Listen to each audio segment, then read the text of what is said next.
Buenos días a todos. Esto es el seminario en español para tener el retorno de control de la gente que ha declarado gastos y que va a declarar gastos próximamente en el programa POCTEFA.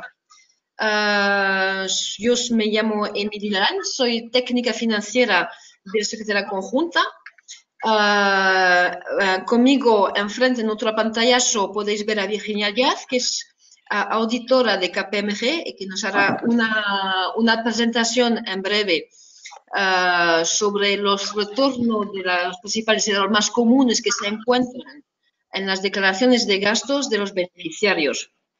Ante de todo, algo de logística, pues que sepáis que hubo un seminario ya esta mañana en francés, que por ahora las presentaciones que se van a hacer se volcarán después de este webinario, lo pondremos online, que pensábamos poder contestar durante este webinario las preguntas, estaban los compañeros para hacerlo, pero encontramos una dificultad técnica que no nos permite hacerlo. No obstante, no os cortéis, vamos a decir, podéis hacer las preguntas, las vamos a recoger, las administraremos y haremos una respuesta con una FAQ que volcaremos también después de eso. Entonces, un poco a nivel organizativo. El marco de este webinario sirve porque pues interesa tanto a la gente del programa, nosotros, Secretaría Conjunta, controladores, que a vosotros, beneficiarios, que no se rechacen gastos por vuestra parte. Tenéis la obligación de declarar gastos cada año. Hay 2 periodos cada vez para hacerlo, uno en abril, uno en septiembre, el próximo estará en abril. Y el controlador KPMG es el nuevo control que tenemos, que trabaja desde septiembre de 2018 con nosotros en POCTEFA. Han tenido la experiencia de la última declaración de gastos y ya han visto, vamos a decir, dificultades que soléis encontrar y que se pueden resolver a veces muy fácilmente. Sobre todo se insistirá en coste de personal, porque es donde más se rechazan gastos por temáticas de cálculo y de método de cálculo, y daros un poco unas orientaciones y buenas prácticas que ayuden la comunicación entre los beneficiarios y el controlador de primer nivel, que es la auditoría KPMG. Entonces, antes de empezar con Virginia, que nos hará su presentación, voy a invitar a Concepción Baraja, que es mi homóloga, pero de la autoridad de gestión, que es técnica financiera también, y que nos va a hablar un poco de lo que pasa en segundo nivel, que estamos hablando ahora de primer, pero que sepáis que si el primer nivel está bien hecho y que no hay ningún problema en vuestros gastos, no habrá problema en segundo nivel, pero hay muchos niveles de control y Concepción nos va a explicar un poco todo eso. Le dejo la palabra, que se presenta y nos vamos a pasar luego su presentación. La presentación. Entonces, vamos a hacer compartir pantalla y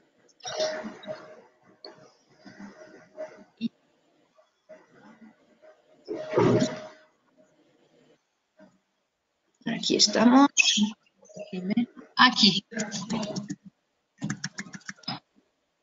A ver, entonces yo no me veo, pero me ven, ¿no? Sí. Bueno, buenos días a todos. Como ha dicho Emily, mi nombre es Concepción Oconchi Baraja.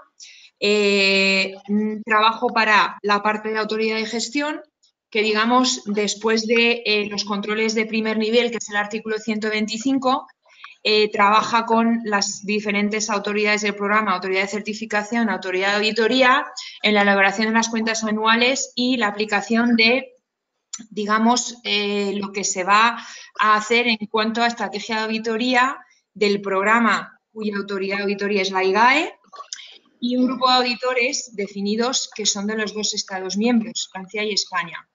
Se seleccionarán cada año, cada campaña, en número limitado de operaciones y de beneficiarios, y habrá un control que llamamos de segundo nivel, que aplicará el artículo 127.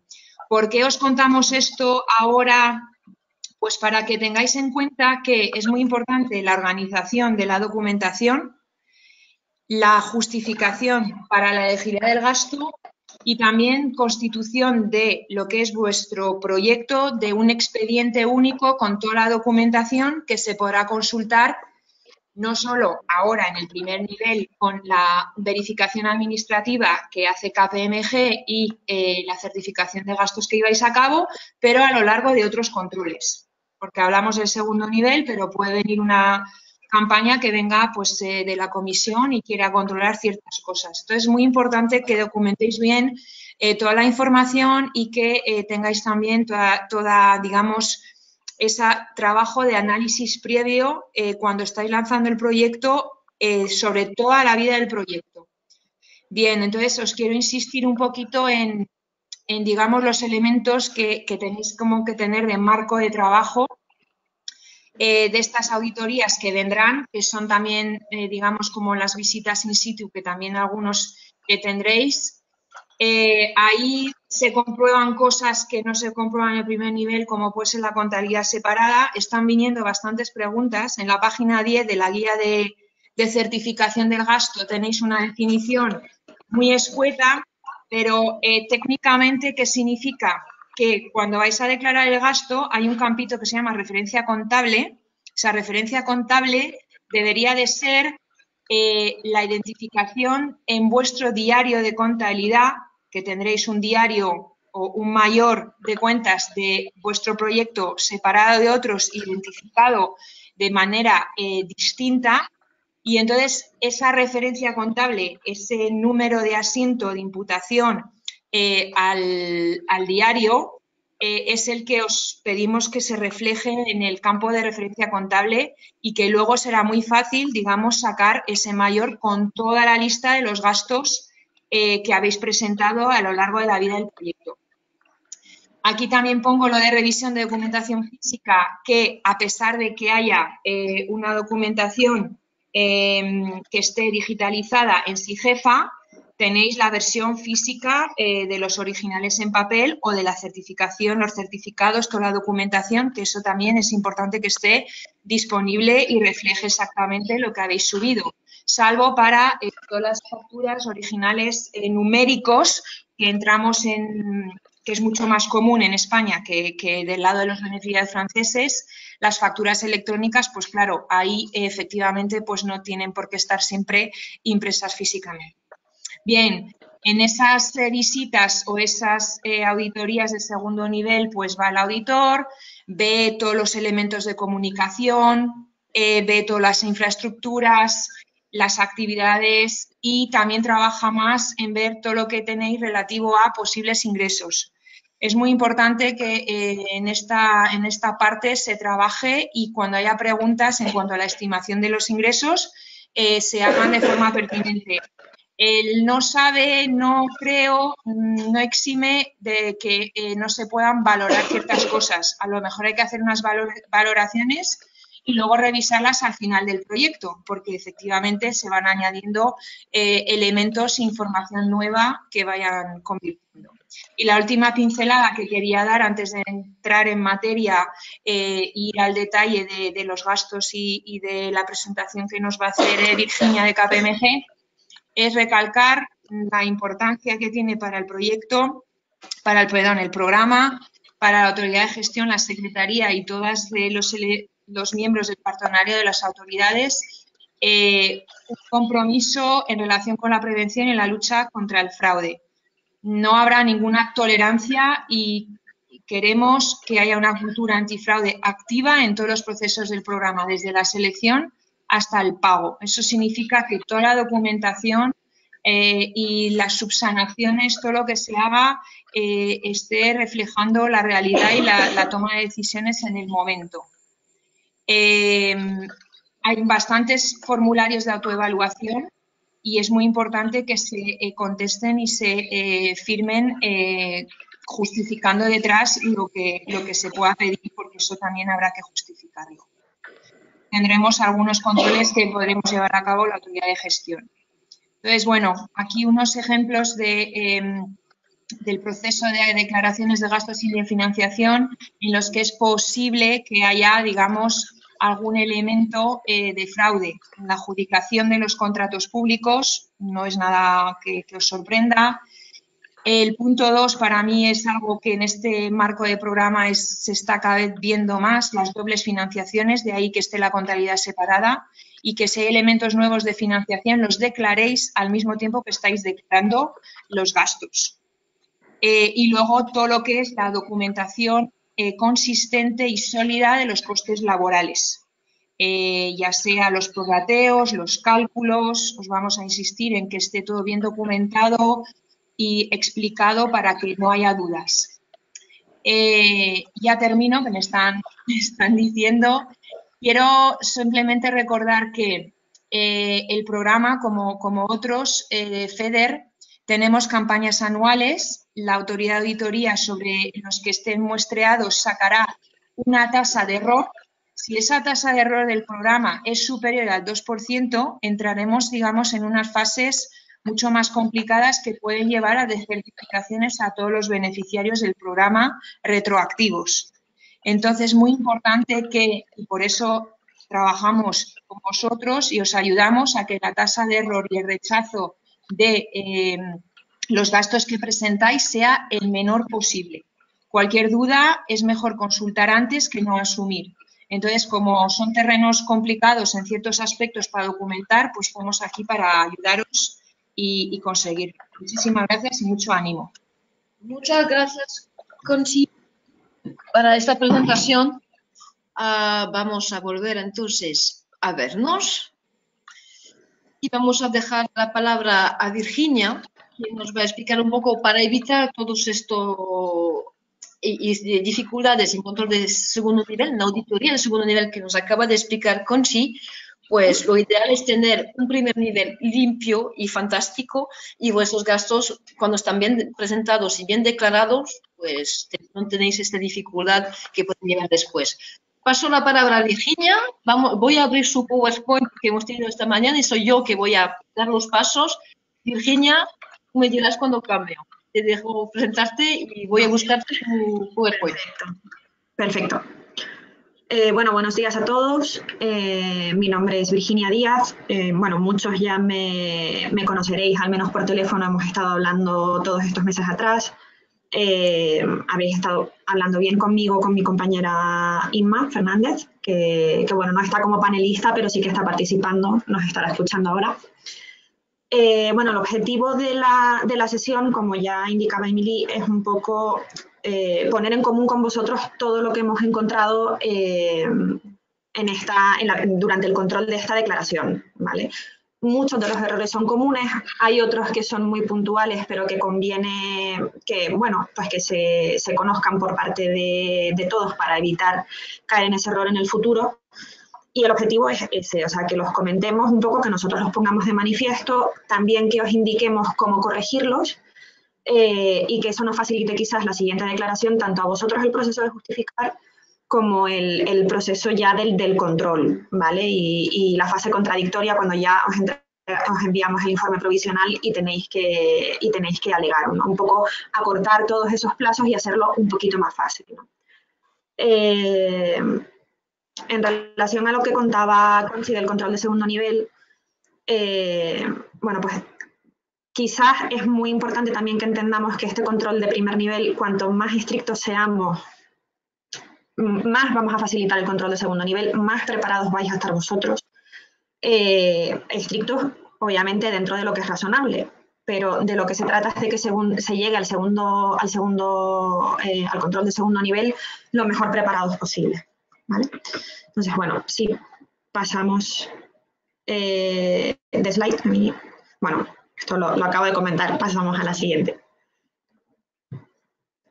No te oigo. Perdóname, vamos. Ahora. Vale.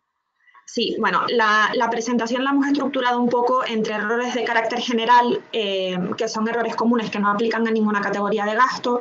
Luego nos hemos ido centrando un poquito en errores que se repiten simplemente por la naturaleza del gasto que se está declarando.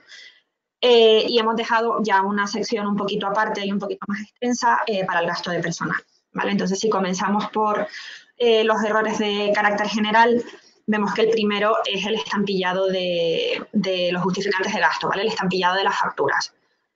es muy importante que entendamos que el objetivo del estampillado, sobre todo, es ofrecer una medida adicional para comprobar, digamos, o para justificar que el gasto no está imputado 2 veces o que no está recibiendo una doble cofinanciación, ¿vale? Ese es realmente el principal objetivo de estampillar una factura, ¿vale? Luego, obviamente, también está el que tengáis una contabilidad separada, ¿vale? Lo que pasa es que la contabilidad separada también es verdad pues que a veces no se tienen los medios o la contabilidad no está lo suficientemente separada y esto es, digamos, una medida adicional. De ahí la importancia, ¿vale? No implica, que eso nos lo habéis preguntado mucho, una corrección financiera, el hecho de que no estampilléis una factura, ¿vale? Pero es muy, muy, muy, muy recomendable, ¿vale? Que el sello indique el nombre del proyecto y, sobre todo, más importante, el porcentaje de imputación del gasto. Aquí es donde es además muy importante el tema del estampillado, ¿vale? Si una factura está imputada parcialmente al proyecto, es importante que ese porcentaje esté reflejado, ¿vale? Aquí tenemos un pequeño problema con el tema de las facturas electrónicas, ¿vale? En el que, claro, además son facturas que llegan, que están disponibles nada más que en formato electrónico. Entonces, en estos casos sí que sería igual recomendable avisar al proveedor y pedirles que, por favor, en el concepto de la factura se indique el nombre del proyecto. ¿Vale? Eso es importante. Una inserción, recordar que SIGEFA tiene un campo que se llama referencia contable que podéis rellenar para justamente, además, especificar que no está doble financiada. El hecho de tener una referencia contable, es un poco en tu sentido, Virginia, es que también sirve claro. a propósito. Perdona, aquí te dejo... Son medidas, sí, o sea, a ver, es que, totalmente de acuerdo, o sea, son medidas complementarias, digamos, ¿vale? Vale, en caso de que no pueda efectivamente estampillarse la factura, ¿vale? Y no pueda ponerse el porcentaje de imputación en la factura, pues porque a lo mejor no, o sea, la unidad que está o el beneficiario en sí mismo no tiene el control de la factura, que eso a veces pasa. Sí que es recomendable que se añada una pequeña memoria en el que se diga a qué porcentaje se ha imputado el gasto y cómo se ha llegado a ese porcentaje, ¿vale? En caso de que no pueda estampillarse. Luego tenemos la ausencia de la declaración individual de gastos firmada, ¿vale? A nosotros nos han llegado las declaraciones en papel, original y firmadas, nos las ha hecho llegar la Secretaría, o sea, las tenemos. Pero es importante que estén también en SIGEFA, ¿vale? Y en este caso sí es verdad que muchas veces se ha detectado que no está. O sea, se ha probablemente descargado la declaración de gastos y se ha subido como está y se ha firmado a posteriori y no se ha subido esa copia firmada, ¿vale? Es muy, muy importante que estos documentos estén en SIGEFA por una cuestión de pista de auditoría. Es casi más importante que estén ahí, casi, a que la tengamos nosotros incluso por email, ¿vale? O sea, de verdad, o sea, es muy, muy importante que nos aseguremos de que está todo subido en la plataforma. Quizás explicamos el por qué. Porque dentro de 3 años, quizás os auditará el segundo nivel, que nos acabó con sí hace poco. Y claro, si habéis enviado únicamente a Virginia, por ejemplo, la documentación que falta, pues Virginia no lo tiene. Pero si Virginia dentro de 3 años no está, no podrá salvar y no tendréis completado vuestro expediente, ¿no? En fin, sí. Es un poco la idea. Es muy importante. Vale. Bien, y además simplemente comentaros que para esta próxima declaración nos las podéis enviar directamente a nosotros, las de las declaraciones originales firmadas, ¿vale? Al final somos nosotros quienes las archivamos, os facilitaremos las direcciones de envío y todos los datos y las recibiremos nosotros en la siguiente declaración. Vale. Sí, pasamos. Paso al siguiente, ¿no? Sí. Vale, los justificantes de pago. ¿Vale? Hay 2 formas de justificar el pago, o sea, la declaración individual de gastos puede estar firmada por un tercero cualificado, ¿vale? Un interventor público o un auditor de cuentas registrado en el instituto, ¿vale? O mediante justificantes de pago, ¿vale? Los justificantes de pago deberán ser extractos bancarios y aquí el principal problema que nos hemos encontrado es el tema de las órdenes de transferencia, ¿vale? Las órdenes de transferencia en sí mismas no son un justificante de pago, ¿vale? O puede no serlo. Prácticamente todas las transferencias bancarias incluyen en el encabezado orden de transferencia, pero hay algunas que tienen una leyenda que pone su transferencia será efectiva en el próximo día hábil o en los 3 próximos días hábiles, o te dicen este documento no es válido para justificar el abono de la factura, ¿vale? Entonces, hay que tener mucho cuidado con eso. Probablemente, en muchos casos, lo que se adjunta, en el momento en el que se hace el abono o se hace la orden de transferencia, se imprime ese papel y es el que se presenta como justificante, pero hasta que no pasan 3 días, normalmente 2, 3 días, dependiendo del banco, no se hace efectivo ese pago y lo que te devuelve, digamos, la página web del banco no es un pago en firme, ¿vale? De ahí que muchos os hayáis encontrado con este tipo de incidencia, ¿vale? Entonces, es importante eso, que tengamos en cuenta a la leyenda que aparece en el extracto bancario para asegurarnos de que lo que estamos presentando es un pago efectivo, ¿vale? Además, en el caso de pagos por remesa, ¿vale? Eso suele pasar sobre todo en gastos de personal, que realmente la orden de transferencia que se envía al banco es por un importe total porque se paga una remesa. Necesitaremos en estos casos no solo el justificante del importe total, sino el detalle de la remesa para comprobar que efectivamente el gasto que nosotros estamos viendo o para el que queremos comprobar el pago está incluida dentro de ese pago global, ¿vale? Y luego, un error que también es muy puntual, hay gastos normalmente pequeños que los paga un trabajador determinado, pues porque en ese momento pues, se debe pagar así, lo paga con su tarjeta, y lo que se aporta como justificante de pago es el extracto de la tarjeta de esa persona, ¿vale? Entonces, en esos casos, nosotros tenemos que verificar que el beneficiario ha liquidado ese pago al trabajador que ha hecho el pago con su tarjeta, ¿vale? Entonces, eso habrá que justificarlo de alguna manera, pues dependerá.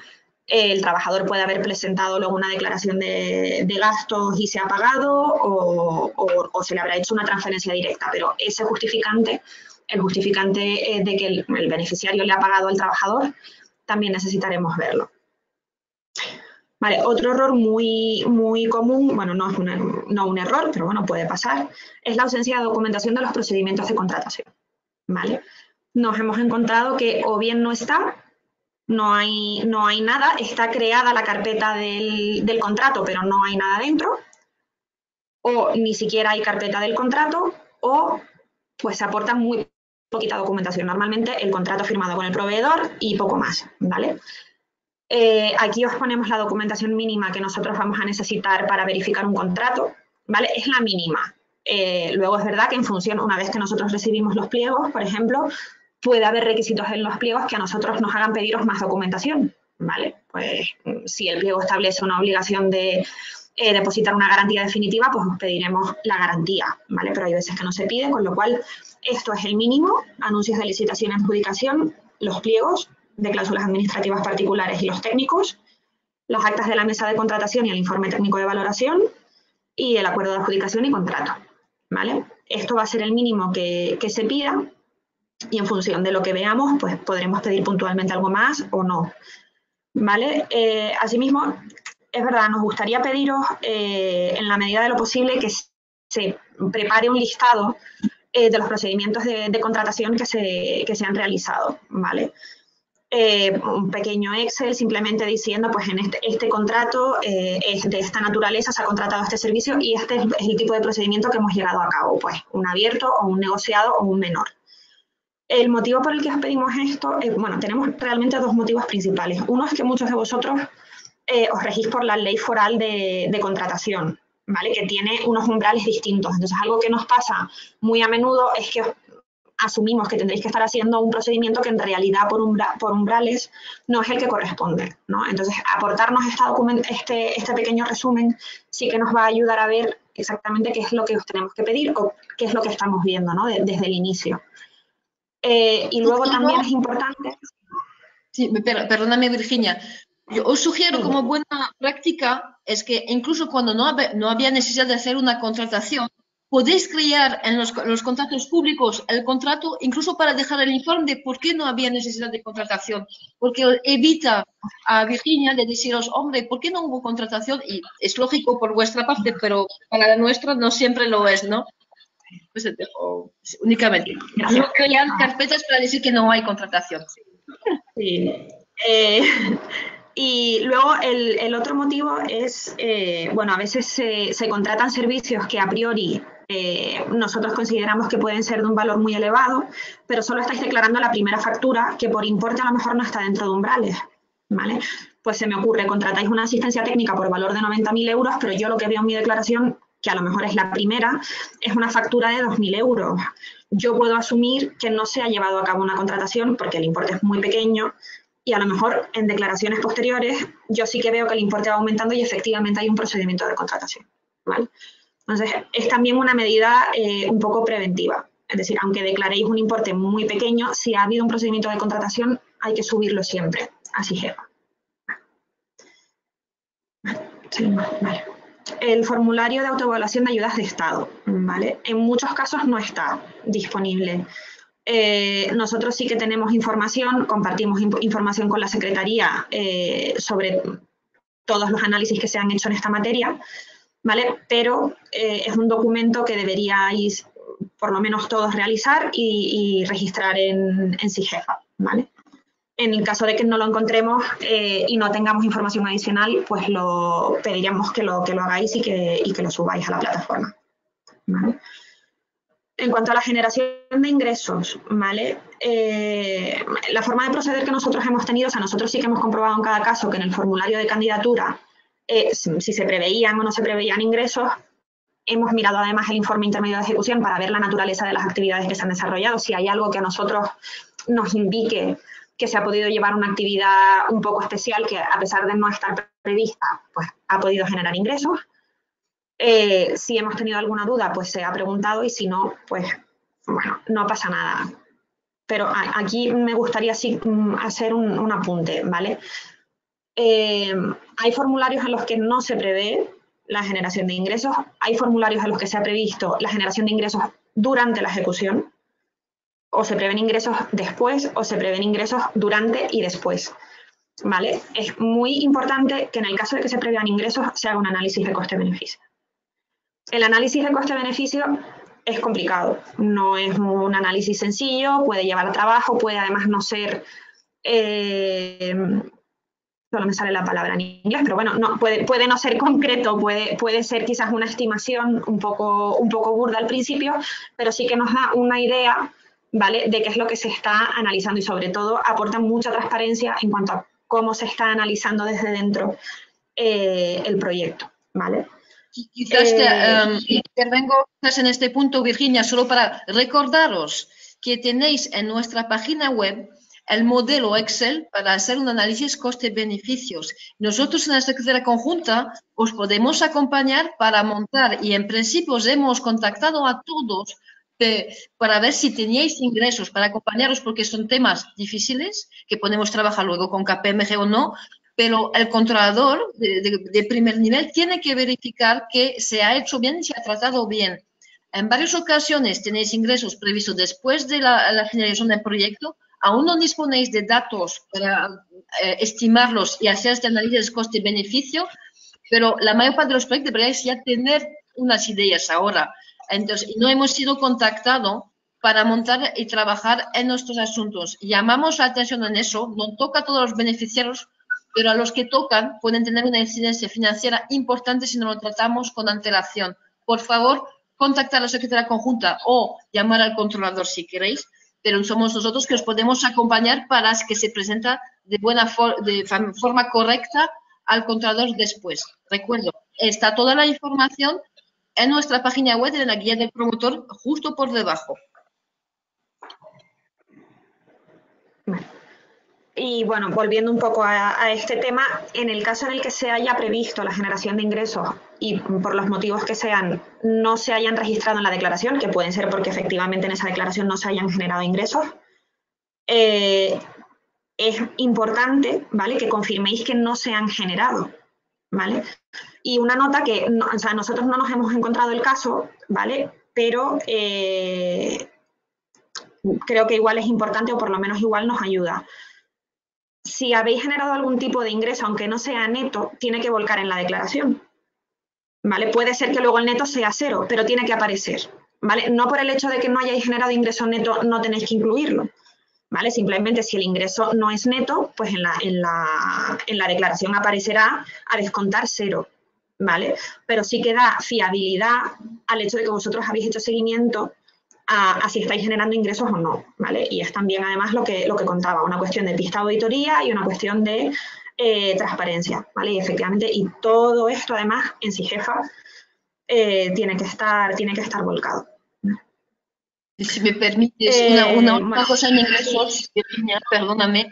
Cuando hablamos de ingresos, no estamos hablando del FEDER que habéis recibido, porque yo sé que algunos de vosotros han podido equivocarse. Tampoco estamos hablando de las cofinanciaciones.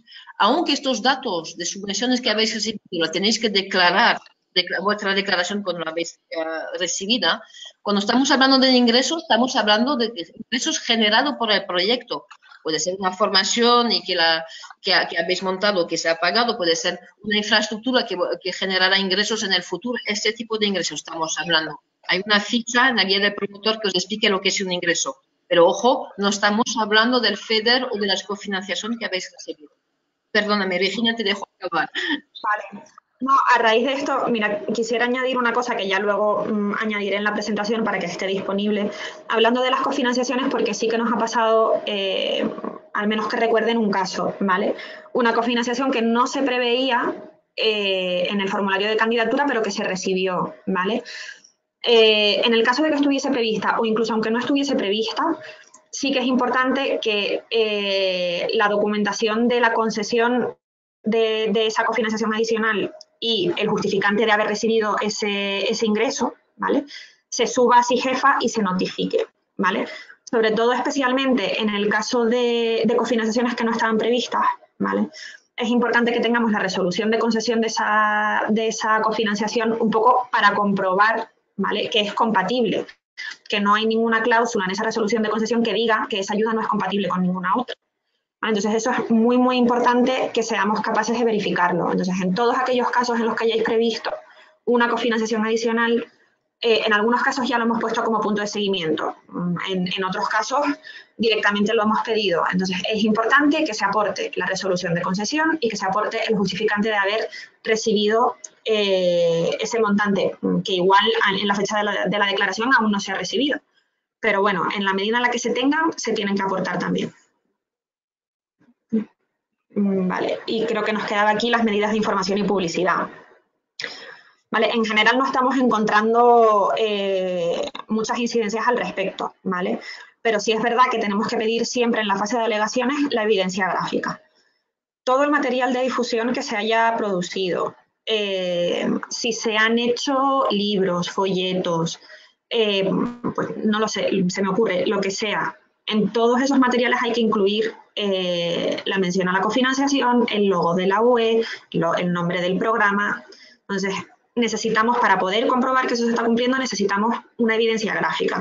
Con una foto nos sirve, ¿vale? Entonces, simplemente en la carpeta del gasto, igual que se sube la factura y se sube el pago, una fotografía del producto para que nosotros podamos comprobar que se está cumpliendo con las medidas de difusión, ¿vale? También agradeceríamos que en la medida en que se pueda, ¿vale? Yo creo que el sitio perfecto o el sitio ideal quizás es el informe intermedio de ejecución. Si se ha creado una página web específica para el proyecto, indicarlo, ¿vale? Normalmente, si es específica para el proyecto, las hemos encontrado con facilidad, a veces nos ha costado un poquito más. Y luego, en caso de que se haga mención al proyecto en la web institucional, ¿vale?, ahí sí indicarlo, porque en muchos casos, por ejemplo, de primeras no lo hemos encontrado, no hemos encontrado menciones, ¿vale? Entonces, si nos podéis indicar, pues igual con un link donde podemos encontrar la mención al proyecto, pues lo podríamos ver más fácilmente. Vale, y ahora vamos un poco a ese tipo de errores que hemos encontrado y que están vinculados a una categoría específica de gasto, ¿vale? Y vamos a empezar por los gastos de viaje y alojamiento. Vale, la justificación del motivo del viaje. Normalmente, cuando el viaje se debe a reuniones del programa, reuniones del consorcio, no hemos tenido problemas, la verdad. Si no es por un lado, es por otro, suelen estar en la parte de reuniones del proyecto, en SIGEFA, o se aportan con los gastos incluso. Hay más problemas en aquellas acciones que no están vinculadas quizás a reuniones del proyecto, sino que son propias de la tarea que tiene el beneficiario. Pues, por ejemplo, se me ocurre visitas de campo. Eso es un ejemplo práctico que nos ha pasado. Pues mira, dentro de nuestra actividad nosotros tenemos que hacer visitas de campo, pues no tenemos órdenes del día ni tenemos documentado una memoria explicativa que justifique qué tipo de visitas de campo son y cómo se vinculan al proyecto. Sería en principio suficiente, ¿vale? Luego nosotros esa información la contrastamos con el informe intermedio de ejecución, que por eso también es muy importante que todas las actividades que se hayan hecho queden registradas de alguna forma en este informe, ¿vale? Porque, bueno, sí es verdad que entendemos que hay cosas que no son tan sencillas. Si vas a una reunión, tú tienes tu orden del día, tienes tus emails justificando que has ido o que no has ido, pero en estas es un poco más complicado, ¿no? En otro tipo de acciones. Si no hay algo tan evidente como una orden del día, pues al menos elaborar una pequeña memoria, ¿vale? Y luego si me permites, Virginia, únicamente en este punto, sobre el motivo del viaje y del desplazamiento, recordar que SIGEFA dispone de una funcionalidad que se llama la rúbrica reunión. Cualquier uno del miembro del personal, que sea el jefe de fila, socio 1, socio 2, quien sea, puede crear una reunión y poner toda la documentación que justifique de que ha tenido lugar la reunión del acta, las listas de firmas de la gente, pues para un seminario, una reunión entre vosotros, una visita a acta o lo que sea. Y ahí se junta toda la documentación, podéis incluso juntar la información de las fotos, por ejemplo. Y cuando creáis el gasto, podréis vincular el gasto de viaje a esta reunión que ha sido creada previamente y además por un otro socio que vosotros. Por lo que es importante, y si os interesa esta funcionalidad que ha sido realizada por esta razón, os invito a mirar el webinario, el vídeo de junio de 2018 que está online y que lo estará con este webinario que estamos grabando ahora mismo. Por lo tanto, podéis mirar que hay muchas informaciones y indicaciones sobre cómo archivar la documentación y presentarla al controlador. Perdona, Virginia, que te dejo acabar el inciso sobre el asunto. No hay problema. Vale, el siguiente error, por llamarlo así, que nos hemos encontrado bastante frecuentemente, es la justificación de la persona que está realizando el viaje. No porque no esté justificado que esa persona ha viajado, sino porque no conseguimos a veces determinar la relación laboral de esta persona con la entidad, ¿vale? Hay que recordar que los gastos de viaje y alojamiento es única y exclusivamente para los viajes realizados por el personal del beneficiario, o sea, personal que tiene una relación laboral con el beneficiario, ¿vale? Todo lo que son gastos de viaje de expertos o consultores y gente ajena a la entidad tiene que ir a la partida de asesoramiento y servicios, asesoramiento externo y servicios. A veces el nombre de la línea de gasto es un poco confuso. Nos pasa normalmente, prácticamente todas las personas que viajan, para esas personas se declara además gasto de personal, con lo cual es muy fácil de vincular, pero hay ocasiones en las que se declaran en gastos de viaje los gastos de una persona para la que no se declara gasto de personal, con lo cual no sabemos quién es, ni sabemos qué clase de relación tiene con la entidad, ni si trabaja para la entidad o es un experto, no sabemos si es un error, ¿vale? Entonces, cuando se declaren gastos de viaje de alguna persona que trabaja para el beneficiario o para una entidad asociada, hay que demostrar esa vinculación, ¿vale? Se puede aportar el contrato o un certificado, o sea, lo mejor es el contrato, es como más fiablemente podemos acreditar esa relación laboral y en principio sería suficiente, ¿vale? Pero hay que evitar un poco eso, hay que evitar declarar gastos de personal de la entidad que acude a un viaje sin aportar evidencia de que efectivamente es un trabajador de la entidad. El siguiente. Vale. En gastos de asesoramiento y servicios externos realmente lo que nos estamos encontrando, bastante, te diría yo. Yo creo que en muy pocos casos nos ha pasado que tengamos el producto final, ¿vale? Cuando se contrata un servicio de asesoramiento, servicio externo para la realización de estudios, folletos, infinidad de cosas, la verdad, muchísimos servicios. Hay que aportar el producto final. ¿Qué nos ha pasado? Y esto lo hemos hablado mucho con vosotros. Oye, mira, pues que al final lo que he puesto aquí es un servicio de traductor. ¿Cómo te justifico yo cuál es el producto final de un traductor simultáneo? Bueno, pues con que aportes una fotografía del evento y expliques en una pequeña memoria que se ha contratado el servicio de traducción simultánea para este evento en concreto, ya nosotros lo podemos vincular a una actividad que se ha desarrollado dentro del proyecto y le podemos dar cierta validez, ¿vale? Vale, y en el caso de gastos de viajes de expertos y prestatarios de servicios, lo mismo que en el caso anterior, habría que aportar una pequeña memoria en la que se explique que no es un trabajador de la entidad, sobre todo cuando es una persona física, ¿vale? Y nosotros vemos el nombre del proveedor y vemos que es una persona física, a lo mejor lo único que tenemos es como justificante de gasto luego un billete de avión, porque se le ha pagado el billete de avión, y otra vez no tenemos forma de saber si es una persona que trabaja para la entidad o es un experto, ¿vale? Entonces, esto habría que justificarlo mediante al menos una memoria o si se ha firmado un contrato de servicios con el proveedor, pues un contrato de servicios. Vale, gastos de equipos. Sobre todo, lo principal que nos hemos encontrado un poco es o sea, entender qué uso se ha dado al equipo que se ha adquirido, si es un uso íntegro para el proyecto o si es parcial, ¿vale? Entonces, en el caso de que se haya comprado un equipo y es específico para el proyecto, ¿vale? Habría que aportar una memoria en la que se acredite o en la que se certifique que se está utilizando en exclusiva para el proyecto, ¿vale? Porque eso puede pasar, pues, si te compras un portátil, se me ocurre, es un ejemplo, si compras un portátil, el uso del portátil puede ser múltiple, ¿vale? Pero si lo asignas a una persona que ha sido contratada específicamente para el proyecto o con una dedicación exclusiva, ya puede vincularse al proyecto al 100%, si no, se generan ciertas dudas ahí, ¿vale? Lo dejamos un poco abierto, ¿vale? En el caso de gastos de equipos que se declaren parcialmente al proyecto, no estamos hablando de costes de amortización, estamos simplemente hablando de imputación parcial, pues, por ejemplo, por lo mismo, pues porque a lo mejor se compra un portátil, pero va a tener diferentes usos, o es una persona que trabaja a diferentes cosas. Bueno, no estoy poniendo el ejemplo del portátil, que es un poco básico, pero bueno, yo creo que se entiende.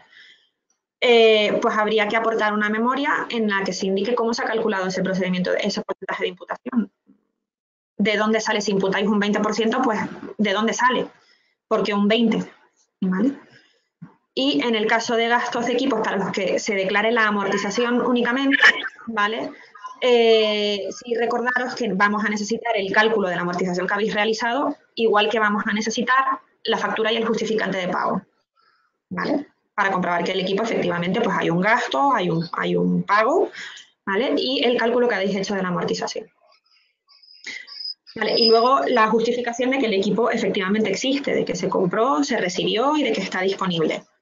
¿Vale? Necesitaríamos una fotografía o cualquier evidencia gráfica, pero vamos, normalmente una fotografía en la que se vea el equipo. Y además debería poder verse en esta fotografía la pegatina que debe incluirse en todos los equipos adquiridos con fondos del programa, en la que se vea pues, el emblema de la UE, el nombre del programa, del proyecto, pues todo, ¿vale? En el que se vea bien la identificación. Vale, y ahora vamos a los gastos de personal. Bueno, esto es el apartado estrella. Perdóname, ¿qué personal? Quizás ya tienes quizás tienes al lado ya que ya tiene el micrófono o alguien que está mirando a la vez contigo la cosa. Tienes que cortar su micrófono. Yo aquí. A esto, perfecto. No. Hay que cortar si hay algo en la sala. No somos nosotros, esto es cortado ahora mismo. No, oímos muy nada y un lastre muy importante. Dile si está sola, que hay otro regalo. ¿Hay otra persona al lado tuyo o que está sola?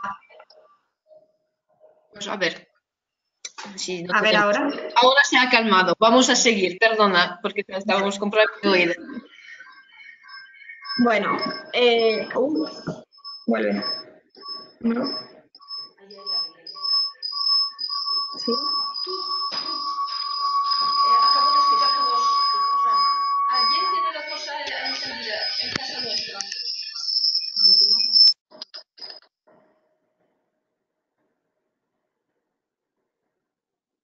Perdonamos no Vale. Perdonamos el problema, creo que algo ha pasado aquí, no sabemos lo que es, lamentamos mucho el error técnico. Por favor, siga, Virginia. Vale.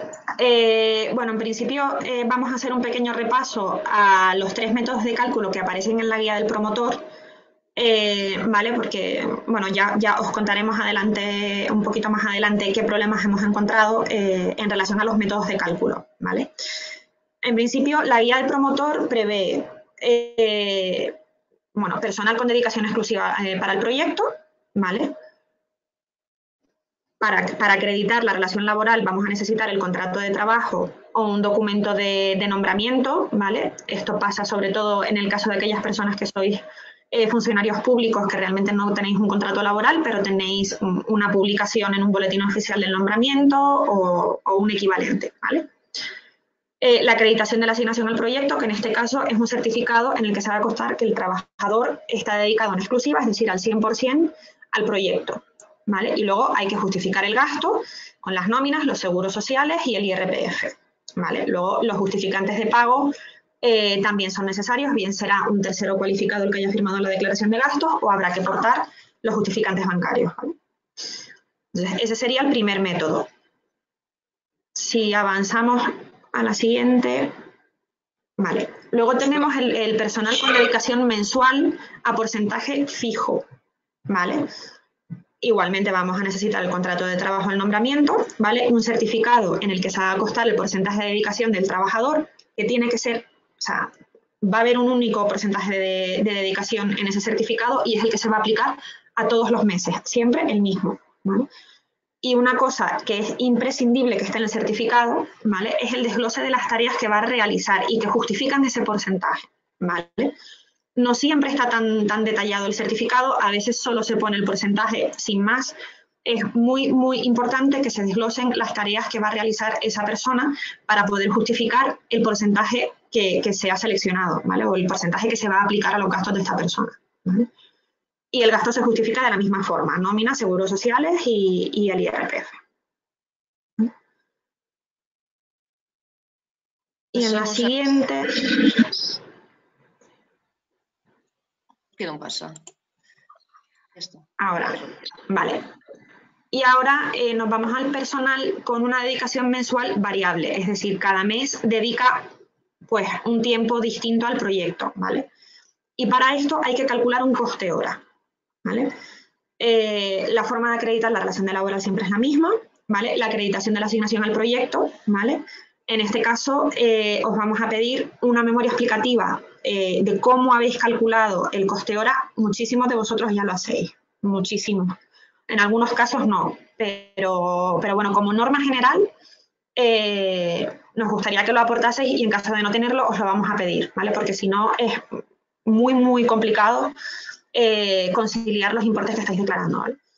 Y el convenio colectivo, porque muchas veces en nuestros contratos, tal y como se establecen aquí en España, en muchos casos no te pone las horas productivas, te pone tu jornada semanal, pero no las horas productivas que vas a trabajar, las anuales al menos, ¿vale? Entonces el convenio colectivo o alguna acreditación o cálculo de las horas productivas anuales o por periodo o mensuales que habéis tenido en cuenta para el cálculo del coste hora, ¿vale? Y en la justificación del gasto, en este caso, además de las nóminas, seguros sociales y el IRPF, hay que aportar los partes de tiempo mensuales. Aquí me gustaría parar un segundo para especificar. Los partes mensuales tienen que estar firmados como mínimo por el trabajador, ¿vale? Como mínimo. Y tienen que incluir el 100% de las horas trabajadas por esa persona, las que dedica al proyecto y las que dedica a otras tareas, ¿vale? Y hay una cosa que se me olvidó apuntar aquí, pero que apuntaremos para la siguiente versión, para que la tengáis disponible, es que en el caso de que esa persona esté trabajando para más de una acción dentro del proyecto, se desglosen las horas por acción, ¿vale? Porque sí que nos ha pasado, esto nos pasa mucho, en el parte de horas se declaran 80 horas en un mes, por ejemplo, sin más, pero luego lo que se declara, o sea, esas horas realmente están divididas en varias acciones y así lo vemos luego en SIGEFA cuando queremos validar el gasto o no, vemos que hay pues 10 horas en la acción 1, 3 horas en la 2 y así sucesivamente. Claro, los partes de tiempo tienen que ofrecer ese detalle por una cuestión de pista de auditoría y de trazabilidad, ¿vale? De lo contrario parecerá pues que hemos inventado poco más o menos simplemente para imputarlo a diferentes acciones, ¿vale? Entonces, hay que ser muy conscientes en los partes de horas, hay que registrar las horas, todas las horas trabajadas, las horas del proyecto y dentro de las horas del proyecto especificar a qué acciones han sido declaradas. Ok, gracias. Virginia, pasamos al siguiente, supongo. Sí. Sí. Vamos. Vale. Aspectos generales del cálculo del coste hora, ¿vale? Que son, independientemente del tipo de método que vayas a utilizar, porque se puede calcular un coste hora de muchas maneras, hay que tener en cuenta, ¿vale? No deben realizarse estimaciones de salarios brutos, ¿vale? Nos ha pasado en muchos casos que un beneficiario decide calcular un coste hora anual para el 2018, pero claro, en el momento en el que se calcula se desconoce cuál ha sido el salario de parte de ese año, porque se presentó la declaración en septiembre y los gastos de octubre, noviembre y diciembre ni se han devengado ni se han pagado, ¿vale? Entonces, se realizan estimaciones en base a pues, el salario base del trabajador, pero que puede cambiar eventualmente o se le puede subir el sueldo, es decir, pueden pasar cosas que en una estimación no se prevén, ¿vale? Es importante utilizar siempre un salario real que ha sido devengado y que ha sido pagado, ¿vale? Debe mantenerse siempre la proporción entre el numerador, que es el salario bruto, y el denominador, que son las horas productivas, ¿vale? Nos ha pasado, pues, diferentes casos, que se tiene en cuenta el salario de 8 meses y se divide por las horas productivas anuales, por ejemplo, ¿vale? Eso nos ha pasado en alguna ocasión, ¿vale?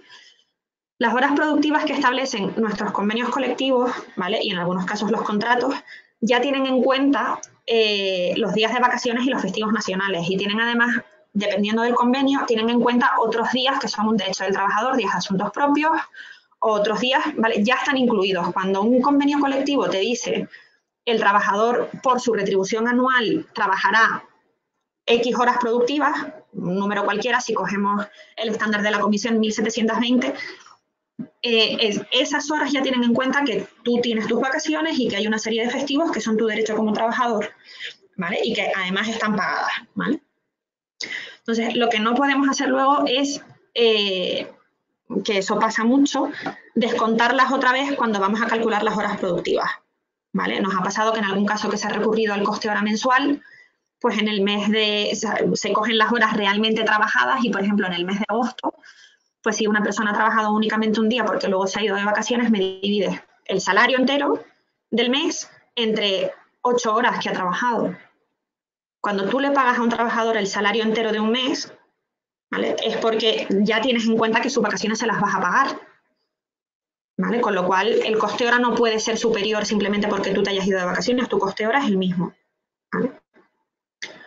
Y luego, una cosa que nos ha pasado mucho, ¿vale? Hay que recalcular siempre las horas productivas del trabajador en los siguientes casos. Bajas por enfermedad, bajas por maternidad o paternidad, una reducción de jornada laboral y horas extras, ¿vale? Cuando un empleado hace horas extras.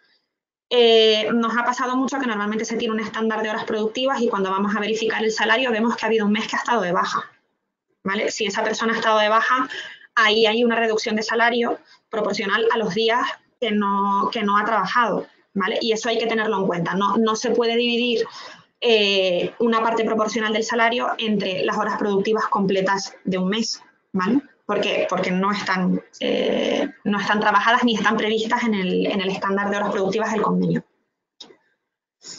Vale. Si seguimos hacia adelante. Vale. Esta tabla es una guía, ¿vale? Es simplemente una guía que yo sí que, o sea, a mí por lo menos me es muy útil. Es como se calcula normalmente las horas productivas de la comisión y nosotros las utilizamos muchísimo para recalcular precisamente estos casos que hablábamos antes. Cuando una persona está de baja por enfermedad o de maternidad o ha hecho horas extras, solemos recalcularlas sobre esta base, ¿vale? Esta tabla la he preparado un poco para llegar al estándar de las 1720 de la comisión, ¿vale? Aquí en la línea de vacaciones anuales hay muchísimos días, normalmente no son tantos días de vacaciones anuales, pero bueno, normalmente se incluyen otros días que contemplan los convenios y que no son vacaciones, pues lo que hablábamos, asuntos propios y otro tipo de días, ¿no?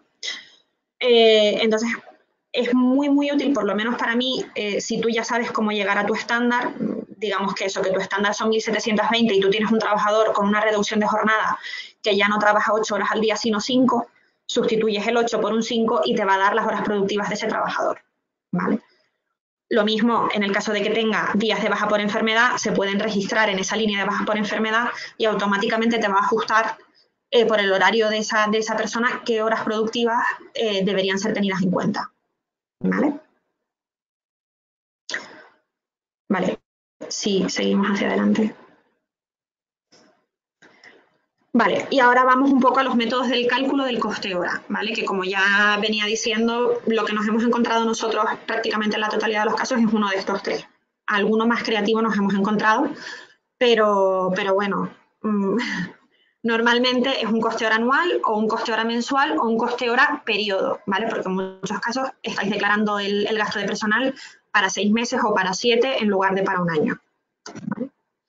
Sí. Seguimos hacia adelante, vale. El coste hora mensual, ¿vale? Aquí os he puesto 2 ejemplos para que se vea claro un poco la diferencia, ¿vale? Aquí tenéis, pues bueno, los meses de enero a junio para un trabajador, un total de vengado que normalmente siempre es el mismo y la seguridad social, el importe total, las horas productivas del periodo, ¿vale? Perdón, ¿aquí pone periodo? Bueno, debería poner las horas productivas mensuales, ¿vale? Hemos tomado como referencia las 1700. Vale, sí. Sí, ya todo esto lo retocaremos luego. Para el cálculo de las horas productivas mensuales, lo que hemos hecho es coger las horas productivas anuales y las hemos dividido entre 12, ¿vale? Con lo cual te sale un coste hora, ¿vale? Que todos los meses, en este caso es el mismo, pero porque estamos partiendo de números muy a grosso modo, ¿no? Digamos con números muy redondos, pero bueno, es todos los meses el mismo, debería ser todos los meses el mismo o muy similar, ¿vale? Las horas del proyecto y el coste total, ¿vale? En el total de vengado, en este caso, nosotros aquí hemos tenido en cuenta que hay una paga extra en junio, ¿vale? Que la hemos prorrateado entre todos los meses, ¿vale? Hemos puesto la parte prorrateada de la paga extra que se ha devengado cada mes. En enero la parte proporcional, en febrero, en marzo, en abril, en mayo y en junio la que corresponde, ¿vale? Ahora, la tabla de abajo sí que podéis ver, os ponemos exactamente la misma base, horas productivas mensuales, pero dejamos la paga extra íntegra, que eso se hace mucho a veces, en el mes de junio, ¿vale? Porque como es la fecha en la que se paga, es decir, el mes en el que se paga la paga extra es en junio, se tiene en cuenta en ese mes. ¿Qué es lo que nos va a pasar? Vamos a tener un coste hora muy superior en el mes de junio, ¿vale? 59,63. Cuando en realidad la paga extra se ha pagado en junio, pero el devengo corresponde al periodo de enero a junio, ¿vale? Hay una parte proporcional de esa paga que se ha devengado en todos los meses anteriores. ¿Cuál es qué implicación tiene esto? O sea, si nosotros lo vamos a recalcular e imputamos la prorrata en el mes que corresponde, tenemos una diferencia a mismo número de horas productivas y mismo número de horas de proyecto, o sea, de parte de tiempo, tenemos una diferencia pues de unos 200 euros entre el importe que vosotros habéis declarado y el que nosotros hemos recalculado, ¿vale? Porque las horas todos los meses no son las mismas.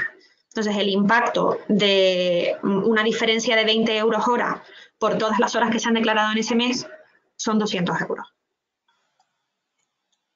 ¿Vale? Entonces, importante el prorrateo de esos conceptos salariales que se pagan una vez al año o 2 veces al año o de una forma periódica y que realmente se devengan durante meses anteriores. ¿Vale? Es muy importante eso y llegan muchas preguntas sobre el asunto, porque si no, si se guardan en junio, por ejemplo, estaría muy interesante solo trabajar en junio, porque el coste hora es mucho más interesante, ¿no, Virginia?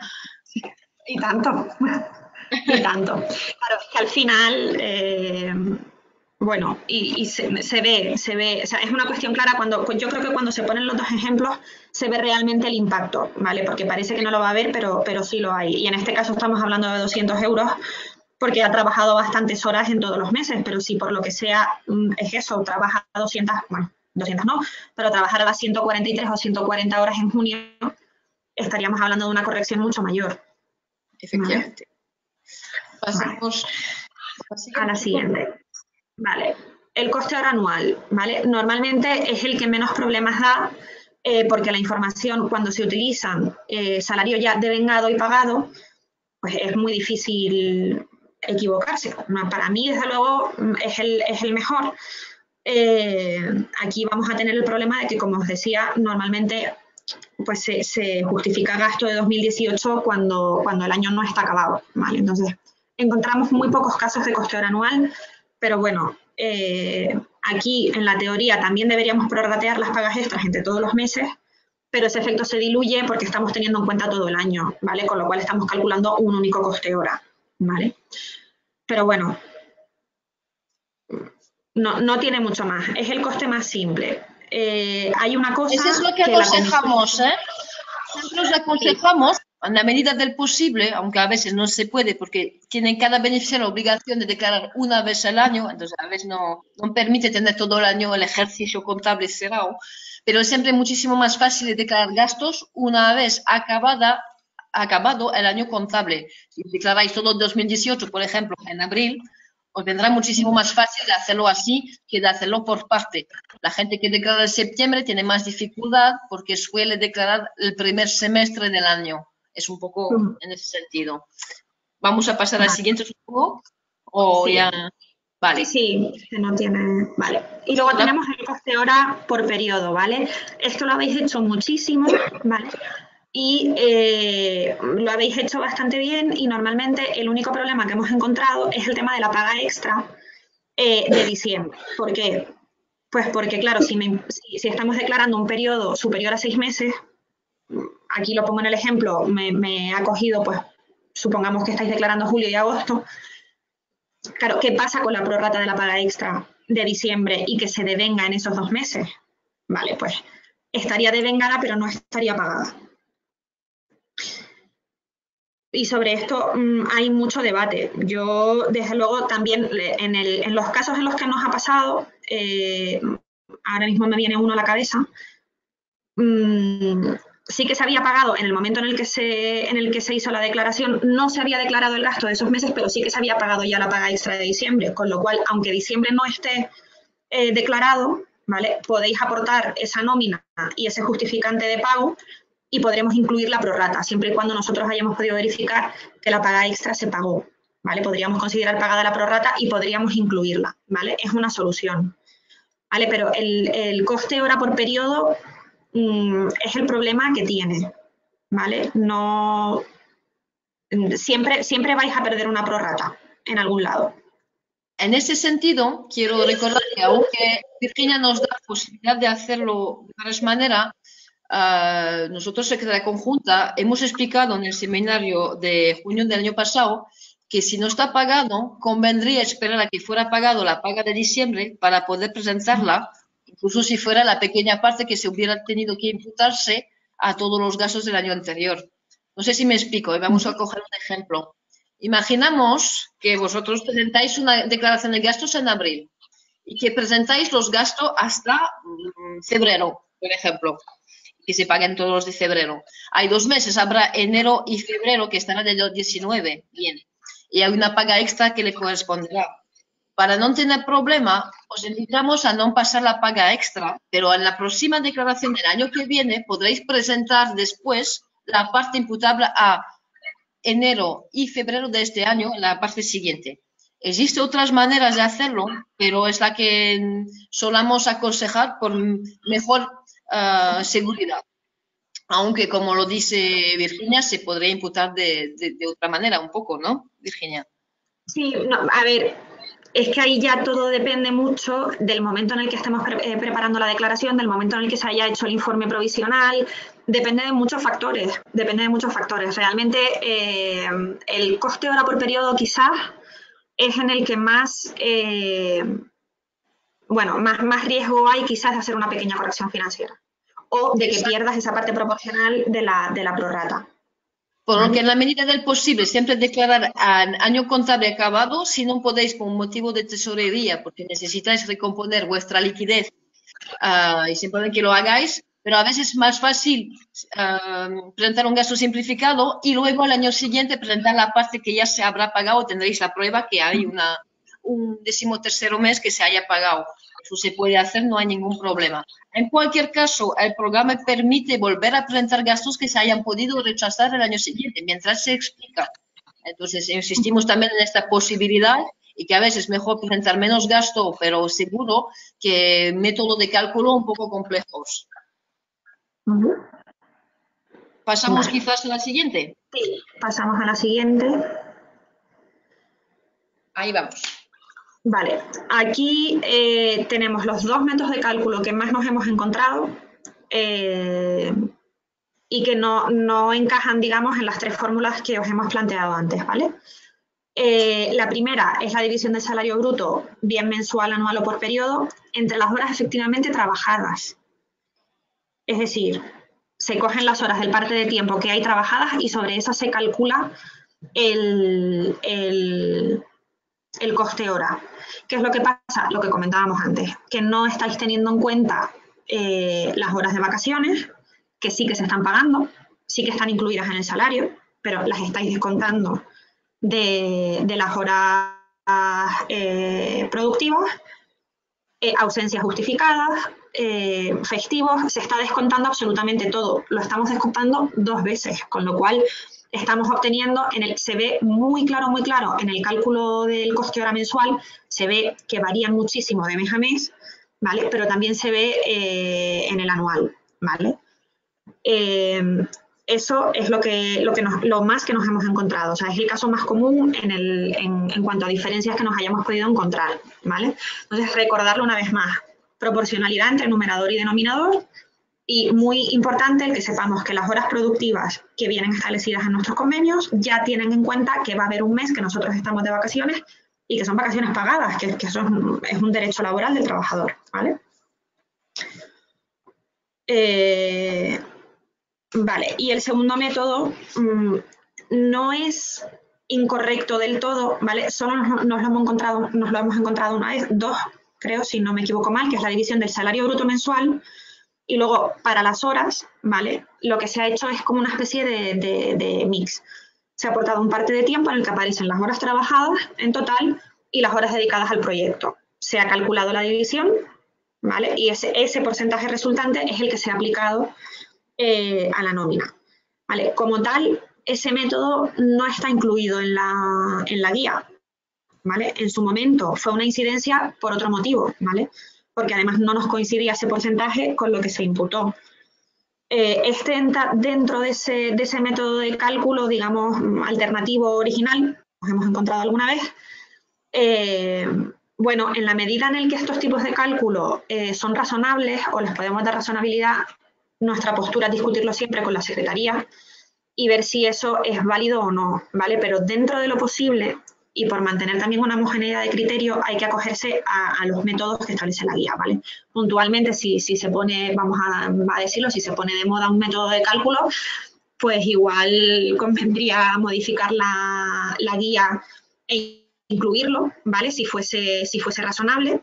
Pero bueno, de entrada, el 99% se está acogiendo a uno de los 3 métodos. Estamos encontrando problemas en conceptos concretos, pero intentemos eso, justificar en alguno de los métodos que establece la guía, ¿vale? Vale. Otros errores. Vale. Sí, estos ya son errores generales o de concepto. Lo más importante para nosotros de momento es el método, ¿vale? O sea, que nosotros seamos capaces de validar vuestro método de cálculo y seamos capaces de llegar o de entender cómo se está haciendo y que todo en cuanto a método esté correcto. Y luego hay errores de concepto, ¿vale? Conceptos salariales no elegibles, que se han incluido, normalmente se incluyen por error, porque además se nota, ¿vale? Se nota que además son cosas muy puntuales. Dietas, alojamientos y kilometraje. Las dietas, alojamientos y kilometraje son elegibles si son para actividades del proyecto, pero son elegibles en la línea de viajes y alojamiento, no en la línea de personal, ¿vale? Con lo cual, hay que descontarlos en todo momento del coste salarial del trabajador. Si son del proyecto, se van a la línea de gastos y si no, directamente no son elegibles. Cuando son para actividades concretas, ¿vale? Hay convenios laborales que sí que te establecen plus de desplazamiento, ¿vale? Y son convenios y son normas que aplican a todos los trabajadores. Eso es otra historia. Hablamos de dietas, alojamientos y kilometraje, de actividades concretas que por lo que sea se pagan por nómina, ¿vale? Atrasos no devengados durante el periodo de elegibilidad del proyecto. Cuando pusimos esta frase, que la hemos puesto un poco general, estábamos pensando en la recuperación de la paga extra de 2012, que es un caso muy común. En muchos casos ya se ha tenido en cuenta, pero en muchos otros casos no, ¿vale? Todo concepto salarial que se haya devengado con anterioridad al inicio del proyecto no es elegible, ya sea la devolución de la paga extra o algún otro concepto que se haya devengado con anterioridad al inicio del proyecto, ¿vale? Y luego, formación específica. Esto es algo muy, muy concreto, pues de pagos que se han hecho por nómina para acudir a formaciones específicas que no tienen nada que ver ni con el proyecto, ni con cuestiones generales, sino una cosa muy, muy, muy concreta. Bueno, pues eso en principio tampoco sería elegible. Vale, la justificación del pago de salarios, seguros sociales y el IRPF. ¿Vale?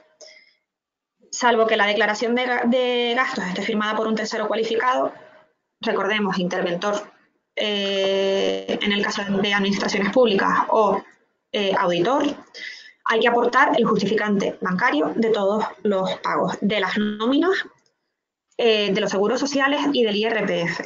¿Vale? En el caso de los seguros sociales, que esto nos lo habéis preguntado mucho, ¿se puede aportar el certificado de estar al corriente de deudas con la seguridad social?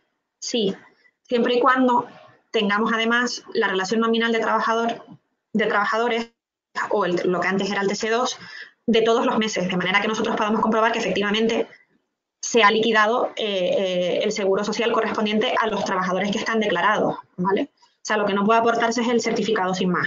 Necesitamos el certificado, pero también necesitamos las relaciones nominales de trabajadores o el TC2. ¿Vale? Vale, y esto ya lo había comentado antes, ¿vale? Reducciones de jornada, bajas por enfermedad, maternidad y paternidad. Y las horas extras, ¿vale? Hay que recalcularlos. Cuando un trabajador, nuestras horas productivas, ¿vale? Siempre tienen en cuenta vacaciones y festivos nacionales y otros días de carácter general. Cuestiones puntuales que puedan afectar a un solo trabajador no se tienen en cuenta en el estándar de horas productivas, con lo cual hay que deducirlas. Y esos son bajas por enfermedad, maternidad, paternidad y las horas extras, que esas son a más. Esas habría que sumarlas, ¿vale? Entonces, lo que ponemos en la presentación, en el caso de que tengáis algún trabajador que se encuentre en alguna de estas situaciones, la tabla que ponemos en la slide número 19 os puede ayudar a recalcular las horas productivas que le corresponden a esos trabajadores, ¿vale? Las prorratas, que ya lo hemos comentado, hay que prorratear siempre las pagas extras y conceptos salariales que se abonen anualmente o periódicamente, o una vez cada 4 meses o cada 6. ¿Vale? Vale, esto va un poco en consonancia con lo que os decíamos bastante antes. Bueno, hay una referencia en la presentación, ¿vale? Nos viene a nosotros muy, muy, muy bien que nos aportéis un cuadro explicativo de cómo habéis llegado a vuestro coste hora. ¿Por qué? Porque muchas veces estamos teniendo en cuenta el mismo salario y sin embargo tenemos, pues yo qué sé, pues otro coste hora y no sabemos por qué. Entonces necesitamos saber qué estáis teniendo en cuenta vosotros para el cálculo, qué salario estáis teniendo en cuenta y qué horas productivas. De manera que si nos salen diferencias seamos capaces de encontrar de dónde vienen, ¿vale? Muchas veces es por un concepto de nómina que vosotros tenéis en cuenta y nosotros no, y otras veces es por las horas productivas. Entonces, con este cuadro, este o otro similar, nos sirve, vamos, el formato es meramente orientativo. A nosotros nos facilita un poco ver de dónde vienen las diferencias, ¿vale?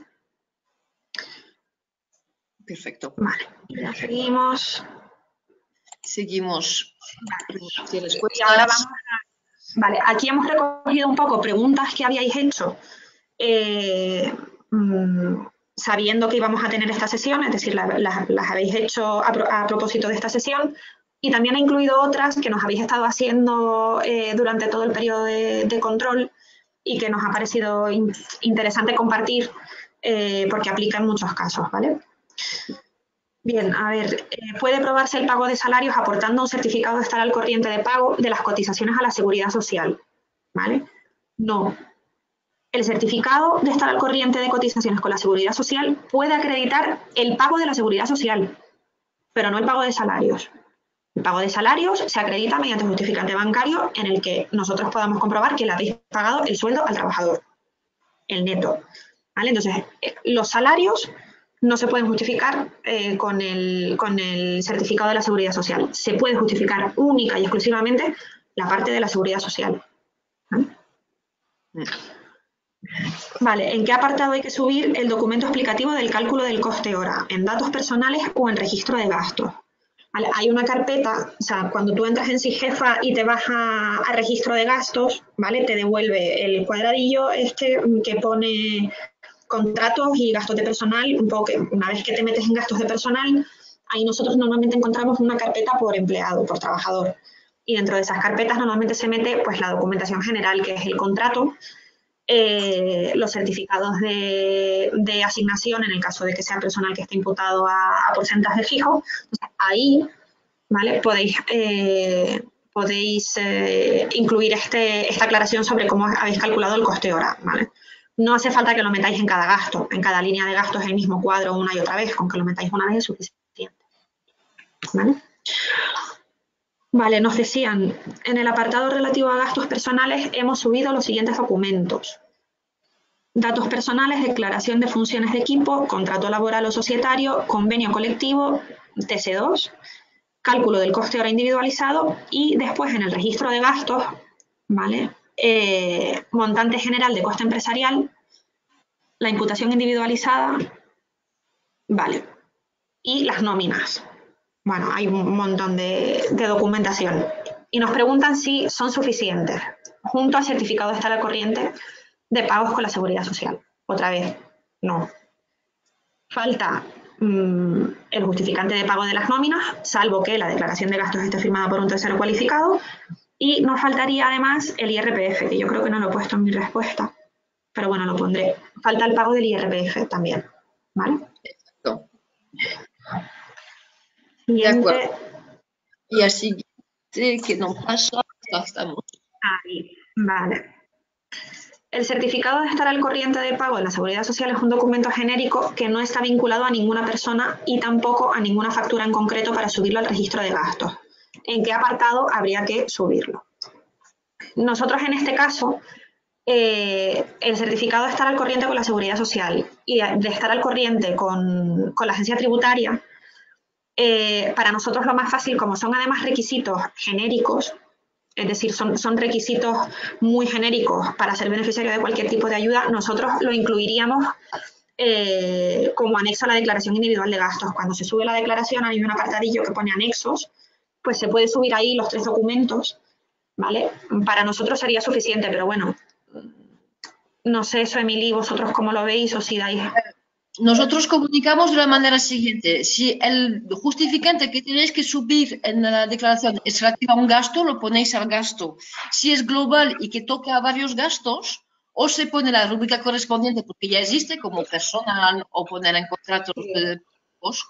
Y cuando no se sabe y que puede tener alguna duda sobre dónde ponerlo o que toca una explicación global que necesitáis trasladar al controlador de primer nivel, ponerlo efectivamente como anexo a la declaración individual de gastos. Es un buen sitio para comunicar también algún documento que no sabéis dónde ponerlo con el controlador. La única pega, vamos a decir, que tiene este sistema es que si lo ponéis por declaración, en la vez siguiente no lo vamos a encontrar en el gasto, pero podéis siempre hacer referencia a ello y como está en la plataforma podéis copiar y pegar el hipervínculo y volver a pasárselo al controlador por si acaso. Entonces es una buena manera de ver cómo archivar y vuelvo a repetir, el webinario de junio explica cómo se archivan los documentos, los varios documentos en función de si toca un gasto individual, si toca varias declaraciones o X. Entonces, Vale. Bueno, la pregunta 5. Bueno, esta pregunta estuvo muy bien hecha. A ver, el convenio colectivo permite trabajar sábados y domingos pudiendo compensar dichos días por vacaciones, ¿vale? O por el abono de las horas trabajadas. ¿Se consideran dichas horas de trabajo dedicadas al proyecto elegibles? Bueno, a mí me encantaría poder deciros que no, de verdad, sería lo más fácil. Pero bueno, sí, las horas sí, es muy complicado este tema. A ver, las horas estas son elegibles si están recogidas en la normativa nacional, si son legales, si están recogidas en el convenio y en el contrato, ¿vale? Si se prevé que efectivamente esas horas se paguen o se incurran o se compensen de alguna manera, ¿vale? ¿Cuál es el problema? ¿Vale? El principal problema aquí lo tenemos en varias vías, en realidad. Lo primero es determinar si efectivamente son horas extras, ¿vale? Porque en el momento en el que tú lo compensas por días de vacaciones, aunque las hayas trabajado un sábado y un domingo, luego va a haber otros días que son efectivamente laborables que no vas a trabajar. Es decir, tu número de horas productivas se va a compensar, ¿vale? Otra cosa es que se paguen, ¿vale? Y si se pagan y ya se pagan como horas extras, hay que tenerlas en cuenta en el salario, pero además hay que sumarlas a las horas productivas. Me remito otra vez al cuadrito de ejemplo en el que se ve claramente dónde hay que sumar las horas productivas, ¿vale?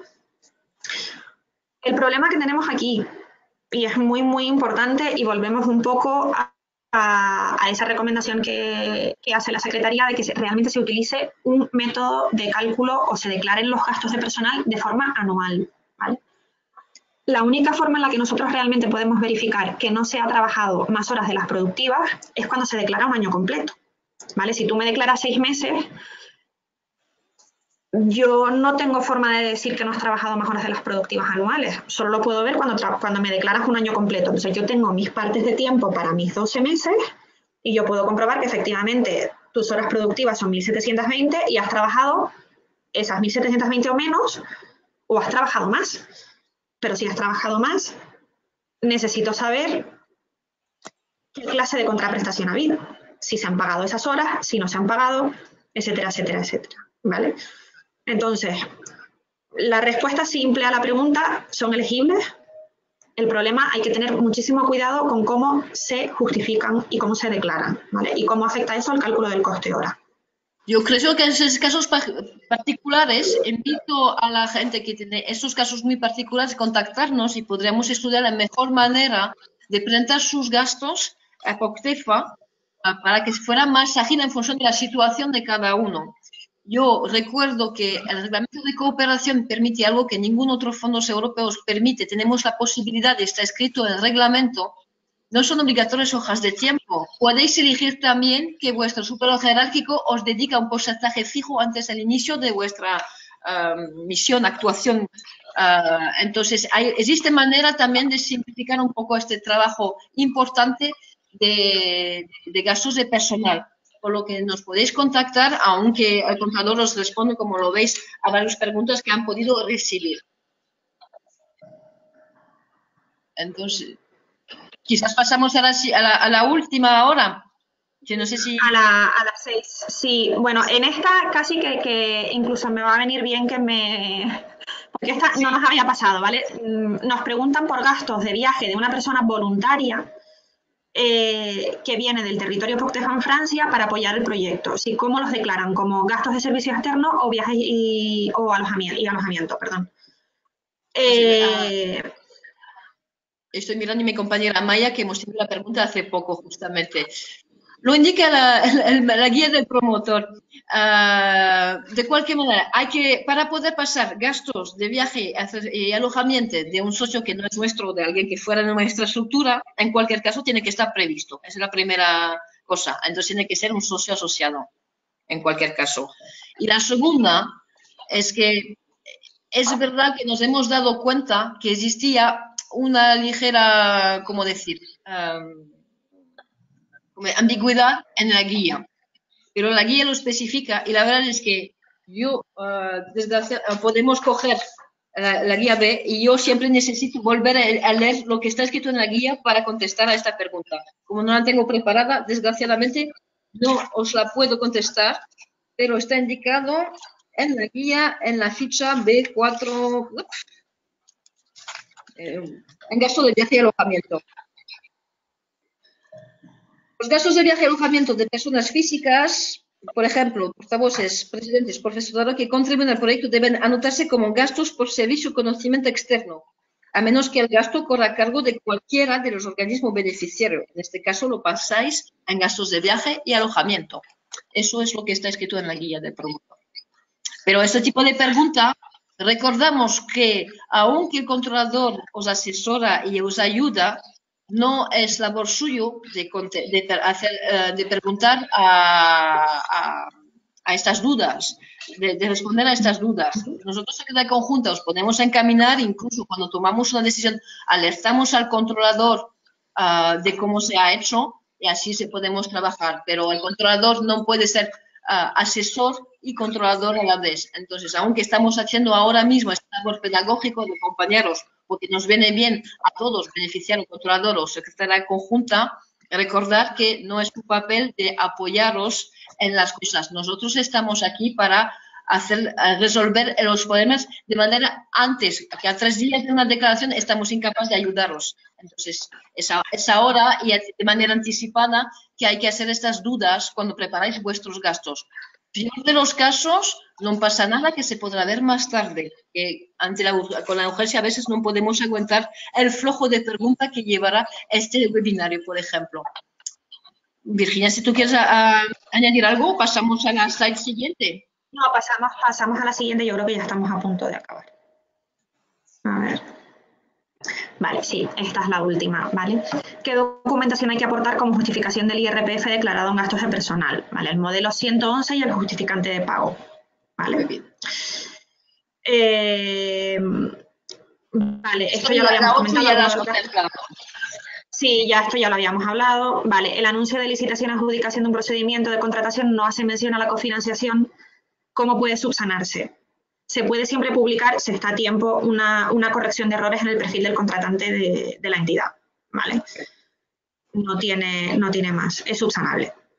Vale, hemos declarado gastos de personal para el periodo enero-octubre, podemos incluir, esto ya lo hemos comentado, podemos incluir la prorrata de la paga extra, que eso ya nos pasó en su momento, y en su momento a este beneficiario en concreto le respondimos y le dijimos lo mismo. Si se ha pagado, sí. Si en el momento en el que haces la declaración o en el momento en el que nosotros te aportamos el informe provisional y te decimos que no, ya tienes pagada la nómina, siempre puedes aportarla, si no, no se podrá declarar. ¿Vale? Pues esto sería todo. Sí, a ver. ¿Sí? ¿Te escuchamos? ¿Sí? Vale. Vamos a modificar la presentación un poco en algunos puntos para añadir cosas que hemos estado comentando. Y bueno, subiremos esta presentación para que todo el público pueda disfrutar y aprovechar de este documento para vuestra próxima declaración. Será el 1 de abril la fecha límite, por lo tanto tenéis todos el mes de marzo para preparar, registrar vuestros gastos, evitar esperar el último momento para decirnos que tienen un problema, declarar, pensar en validar y pinchar, porque si no os dirá la aplicación, os falta rellenar el campo X, entonces es importante de vez en cuando validar para ver si no os falta un campo y que os impide declarar al tiempo. Hacer vuestras preguntas. A veces nosotros no sabemos contestar y nos tenemos que reunir justamente con Virginia o David, que hemos visto esta mañana, para saber cómo vamos a plantearnos frente a un gasto, y alguna vez puede ocurrir que nos obliga a consultar a la Comisión Europea, por lo que con antelación más fácil. En caso de duda, pues no presentáis el gasto, que no pasa nada, o lo presentáis, ponéis de nuevo la duda y lo aceptaremos o lo rechazaremos o lo suspenderemos hasta que sepamos la respuesta sobre él. De manera global, ponerse en el lugar del controlador. Muchas veces parece que no lo ha entendido. No, es que no lo he encontrado, entonces mejor contestarle enviándole la documentación está aquí.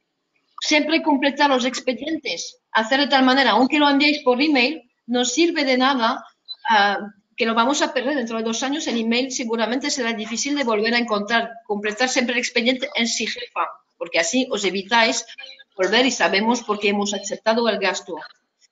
Y un par de cosas más, recordar, en breve, a priori, no los puedo garantizar, pero en la próxima declaración tendremos algo que se llama el módulo de notificación, que os permitirá, el controlador os contactará a través de SIGEFA, es decir, que recibiréis un email al responsable de notificación para decir, tenéis la fase de delegación del controlador.